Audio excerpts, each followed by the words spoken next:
Hola, ¿qué tal? Soy Javier Lozano y voy a ser vuestro profesor en este bloque anatómico de la asignatura de primeros auxilios. Vamos a ver diferentes microclases en las que vamos a ir desglosando un poco el temario para luego comentarlo. El tema 1 es el aparato locomotor. Lo primero que debemos saber para afrontar este bloque con garantías es qué es la anatomía humana. Pues podemos diferenciar dos grandes bloques, que es la parte anatómica y la parte fisiológica. Por anatomía humana entendemos que es la ciencia que estudia las estructuras del cuerpo humano y la relación entre ellas iría enfocado un poquito más a lo que sería la fisiología. Entonces son ambas ciencias que estudian las estructuras del cuerpo humano y la relación que hay entre ellas. Es como decir que la anatomía es lo que hay y la fisiología es lo que ocurre con estas cosas que hay dentro del cuerpo humano. Vamos a analizar un poco el índice de este tema 1, aparato locomotor. Primero vamos a hablar un poquito de la terminología anatómica, después veremos los diferentes componentes que tiene nuestro cuerpo humano, los huesos, los cartílagos, las articulaciones y los músculos. Hablaremos superficialmente de cada uno de ellos para tener unas nociones básicas y afrontar con garantía esta asignatura. En primer lugar, ¿por qué es importante la terminología anatómica?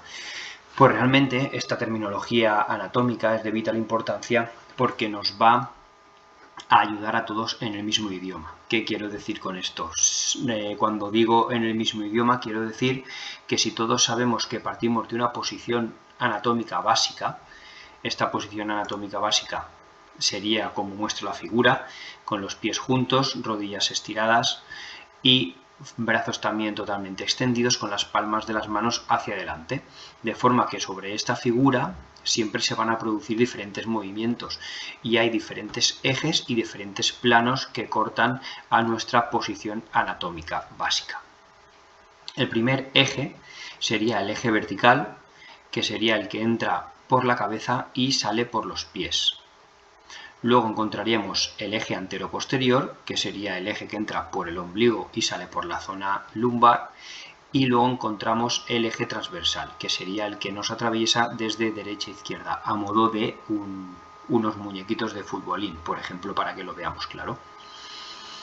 Estos ejes, a su vez, marcan tres planos. El plano coronal, que es el que divide el cuerpo entre delante y atrás, el plano sagital, que es el que divide el cuerpo entre izquierda y derecha, y el plano transversal, que es el que divide el cuerpo entre arriba y abajo. Ahora bien, sabiendo todo esto, ya podemos saber cuáles son los movimientos básicos corporales.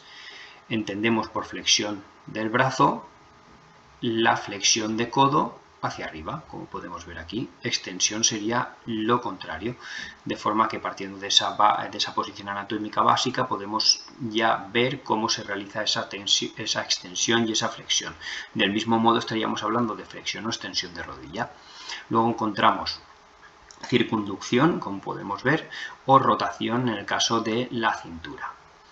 Ahora, hay dos nuevos movimientos que son la abducción y la aducción, ¿vale? Abducción significa que los segmentos corporales se alejan del eje central, ¿vale? O del eje vertical, si queréis tenerlo más claro. Por ejemplo, los brazos, aquí vemos cómo se están alejando del tronco. Esto sería AB, con B de burro. Y luego tenemos la aducción, que es AD, que es D de dentro. Esta regla memotécnica nos puede servir para saber que aducción es cuando los segmentos corporales se acercan a la zona media del cuerpo o al eje vertical, como hemos visto anteriormente. Por lo tanto, tenemos la flexión, la extensión, la abducción con B, la aducción con D y la rotación. Luego también encontramos la circunducción, como hemos visto. Perfecto. Pues seguimos. Una vez vistos los movimientos corporales y la posición anatómica básica, podemos hablar ya directamente de los huesos. ¿Qué son los huesos? Importante saber que los huesos es un tejido vivo, por eso son capaces de soldar, de cicatrizar y de recuperar una conexión que habían perdido por una rotura, sea del tipo que sea. Está formado por una serie de células que son los osteoblastos, que son las células que consiguen que se formen los huesos, y luego tenemos los osteoclastos, que son las células que destruyen los huesos. ¿Qué tipos de huesos encontramos? Pues básicamente encontramos el hueso largo, que puede ser un ejemplo el húmero, el hueso corto, el carpo o los tarsos de los pies, por ejemplo, el hueso sesamoideo, que es la rótula de la rodilla, hueso irregular, vértebra, ya sea lumbar, dorsal o cervical, y luego encontramos otro ejemplo de hueso plano, que es el esternón. Aquí os dejo diferentes páginas en las que podéis entrar y ver cómo realizan la movilidad todos estos huesos. No simplemente están los huesos, están también los músculos, entonces es como un atlas anatómico virtual en el que podéis entrar y podéis trastear un poco todos estos movimientos, ver dónde están los huesos, ver qué tipo de acciones pueden hacer cada uno de los segmentos corporales. Seguimos con los huesos y a nivel estructural del cuerpo podemos observar que está formado por dos cinturas y unidos a su vez por una caja torácica y la parte de las vértebras de la espalda. La primera cintura que encontramos yendo desde la cabeza hacia abajo sería la cintura escapular, formado por las dos clavículas que se unen en el esternón, como hemos visto, y por detrás las dos escápulas. Seguimos bajando y encontramos la caja torácica que envuelve todos estos los órganos vitales del cuerpo, como son el corazón, los pulmones, y está formado por las vértebras por detrás, el esternón por delante, y estos a su vez están unidos por las costillas, excepto las últimas costillas, que serían las costillas flotantes, ¿vale? Y luego seguimos bajando y encontramos los dos huesos ilíacos, que son los huesos de la cadera que forman la cintura pélvica, uniéndose por delante con la sínfisis del pubis y por la parte trasera con el hueso sacro. Este hueso sacro finalizaría en nuestra columna vertebral con el coxis. Esa sería, en principio, la estructura principal que tiene nuestro cuerpo. A partir de ahí salen las extremidades, las superiores y las inferiores. De las superiores saldría el hombro con la clavícula y la escápula, el brazo con el húmero, el antebrazo con el cúbito y radio y la mano con todos los carpos, metacarpos y los dedos. Seguimos bajando, encontraríamos la parte del coxis, la parte del isquion, saldría el fémur, ¿vale? Empezaría con el trocánter menor, que es donde se realizarán las inserciones de diferentes músculos, y este fémur seguiría bajando y ya nos encontraríamos la tibia del peroné, que formaría la pierna, y el pie, en donde encontramos los tarsos, los metatarsos y los dedos. Una vez vistos superficialmente los huesos y teniendo una ligera idea de cómo está estructurado nuestro cuerpo, vamos a hablar de los cartílagos.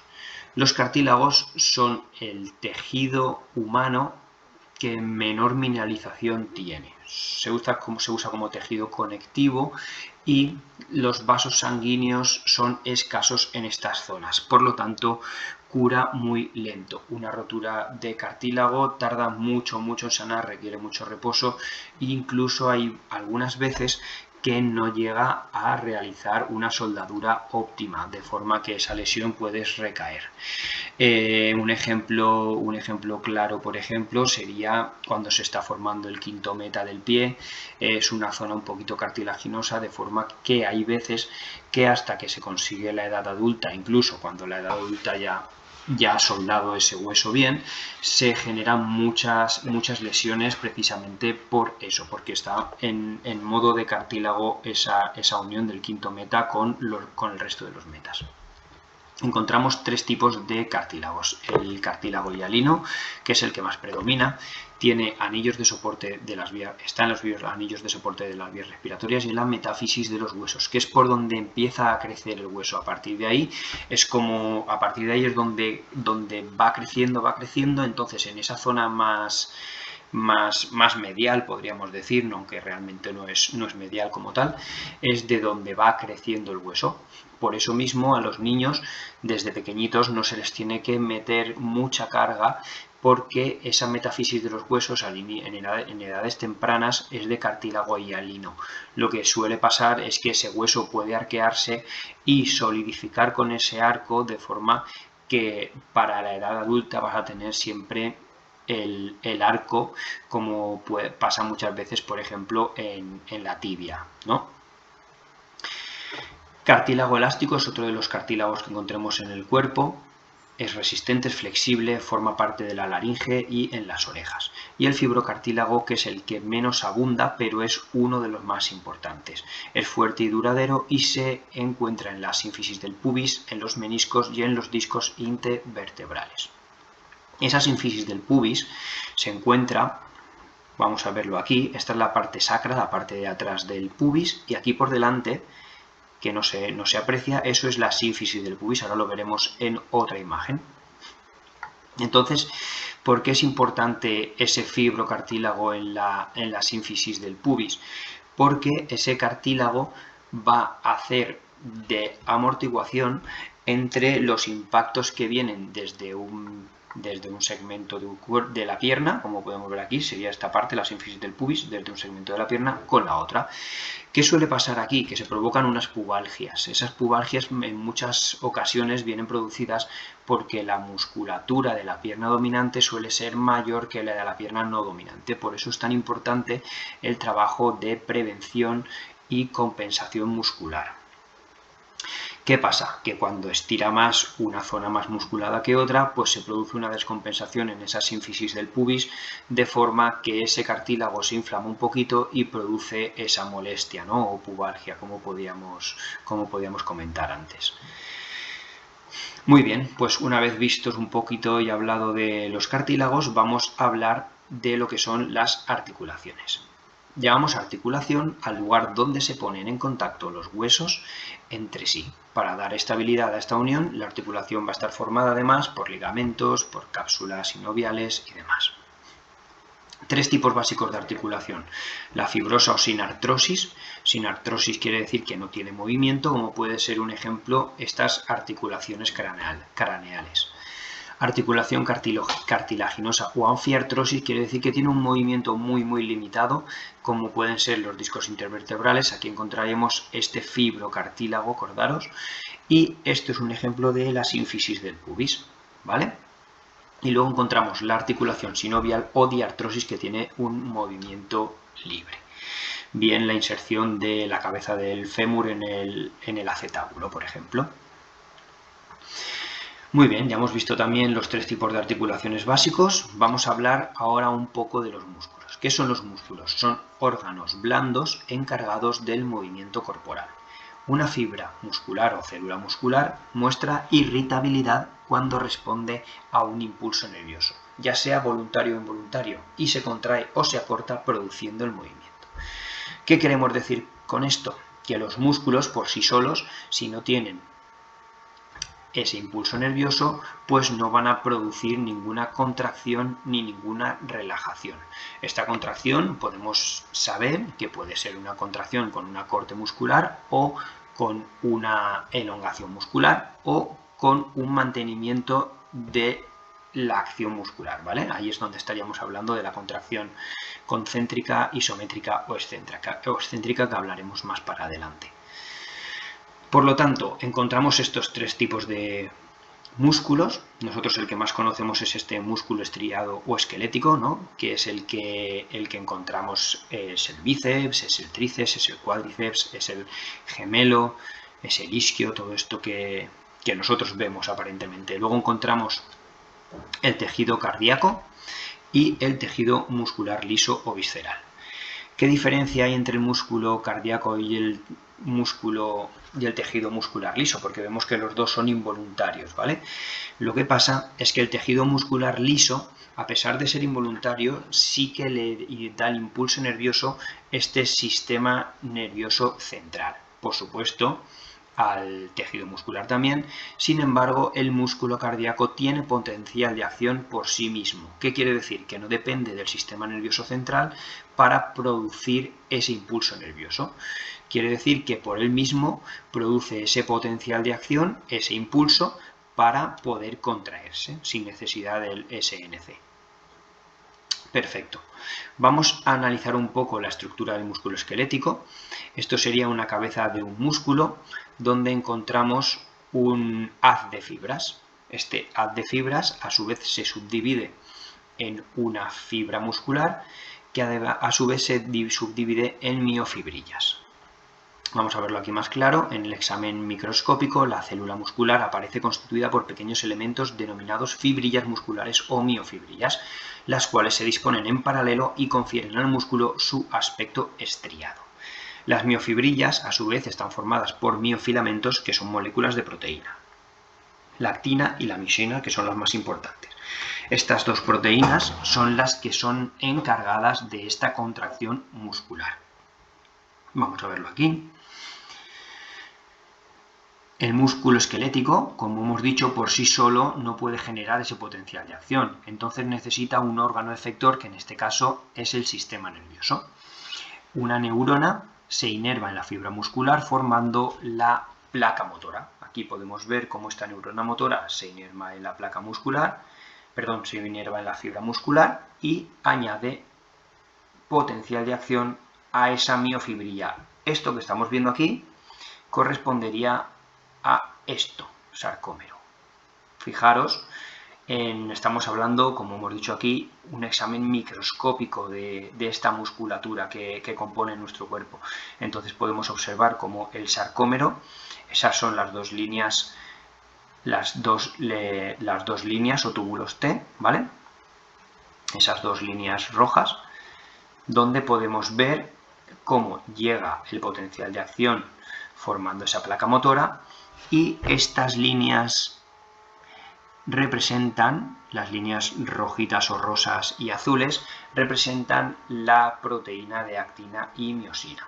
Estas proteínas se mueven en ambos sentidos a modo de sierra, liberando diferentes sustancias que producen ese acortamiento o alejamiento de fibras. Por lo tanto, se produce el movimiento muscular a raíz de este impulso nervioso que nos transmite el sistema nervioso.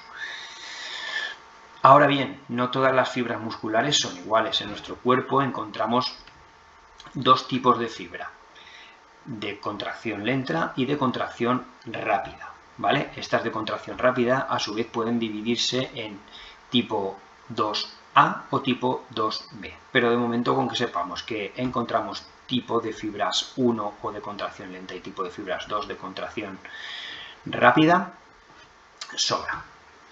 Por lo tanto, ¿qué diferencia va a haber entre las fibras tipo 1 y las fibras tipo 2?